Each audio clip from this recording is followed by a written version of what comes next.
When I first started racing, and especially the national races, I always struggled with Racecraft.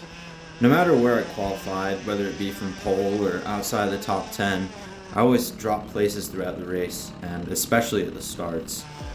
After lots of experience, I seem to have the opposite effect. I have to make up positions even at the biggest of national races, but how did I get here?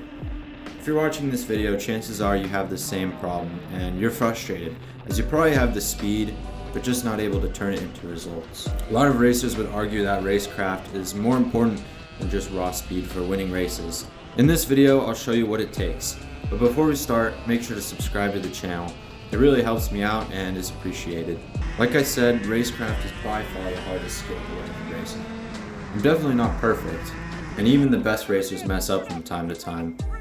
The main way to improve, however, is to simply put yourself into as many racing situations as possible and learn from the best. If you have the chance to race against high-level drivers, take it and be prepared to have your ego bruised a little bit from time and time again. If you find yourself struggling to complete passes or keep your positions during a race, chances are you will need to be more assertive. This is something I used to find pretty hard, as of course I didn't want to be too aggressive and ruin my race. Whenever you're about to start a race, have the mentality that you must either pass or be passed. The forward momentum you get when gaining positions is very important, especially in slower classes like 100cc or LL206. You'll almost always find that if you pass someone, you end up passing another person, and more and more. Understanding this, I'm going to break down ways to make successful moves on track. The start of the race is always the most hectic. Everyone is extremely packed together and trying to survive lap 1. In big races such as the Super Nats, I recommend just surviving the first lap and being smart, but at the same time not dropping positions. It's important to stay to the inside of the track to keep position and not get washed up in other people's crashes. Very occasionally though, the outside may work because the inside line gets very bunched up, but you have to be very smart about it. After the first lap or so, when everything is settled down, now is when you can put your head down and make up as many positions and as much time as you can, which is what we'll discuss next. In order to make up positions without luck, you're going to have to be able to make passes in the braking zones.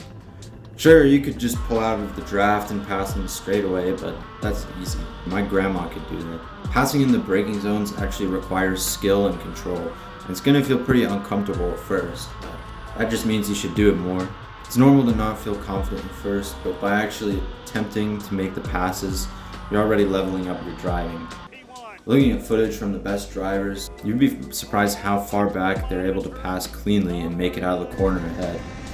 Another common problem which drivers have is overshooting passes and being too aggressive. If you think this is you, that's actually good news, because in my opinion, I think it's easier to tone down your driving rather than to become more assertive. It is important, however, to be smart and not constantly trying to pass. Sometimes you have to back off a tad bit just to get a good run and not lose too much time passing. I talked about passing, but what about defending? Keeping your position is crucial, especially during those last couple laps when your competitors are bearing down on you. You have to play at your battles, and if you see someone behind you is very close, then you should block. A half a lap later, if they've dropped back, there's no need to block. Also, make sure not to go all the way to the inside of the track, but just leave enough space that no one can get by. One way to capitalize on a big field behind you is to defend the inside and bunch up the field behind you. This will allow the drivers behind to start fighting each other, something which is very good if you're leading the pack. If you look back and see drivers behind you battling, push as hard as you can to build a gap. My final point, which kind of brings everything together, is to not give up. It's easy to throw in the towel during a rough race, but as I've learned, this is the wrong mentality to have. Even if you're leading, drop 10 positions, or even last, do not give up and keep pushing. You never know what could happen in the race. You could be 6th and the top 5 just take each other out. There could be a red flag, lots of penalties, or the pack in front of you could start battling and you catch up. One time at the Super Nats KA final, the top 6 drivers got in a wreck on the last lap, and the driver in 7th ended up winning. Always have this in mind and be smart, and you will become a better racer over time.